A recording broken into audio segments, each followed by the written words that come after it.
Let's talk portfolio construction and venture capital. So a couple weeks ago, there was this post going viral that Peter from Carta put up in collaboration with Dan from Equidam, and it was basically a simulation of a concentrated portfolio construction approach versus what you would call a spray and pray portfolio construction approach. And for those who aren't familiar, concentrated portfolio construction means you're usually investing in like 20 to 25 companies over the 5 year lifespan of a fund. Spray and pray, people have different definitions. That could be 50, could be 100 investments over that same period of time. And Dan's data found that if you were to simulate it strictly numerically with some assumed assumptions on dilution, on valuation, that hypothetically, based on data over the last few years, that a spray and pray approach would return better than a concentrated portfolio approach. Now, this is contrary to what me and a bunch of the other venture capitalists in the broader ecosystem believe. I actually coded my own simulation. You can find that. It's open sourced on GitHub. But basically, Dan's assumption assumes that you're able to get the same quality of startups in a spray and pray approach as you do in a concentrated portfolio construction approach.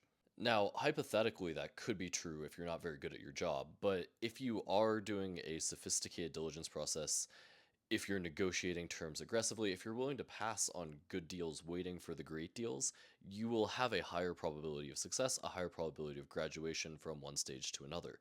It's not the same quality of deals that you're going to get, say, investing in, 50% of every Y Combinator class, as it is endlessly trolling the internet, looking for great deals, trying to find something that will actually generate that venture capital return. By definition, spray and pray is an index on the venture capital asset class, and an index over the last decade has performed on average at a like 2 to 3x. That is not a bad return, right? You are generating real returns for your LPs.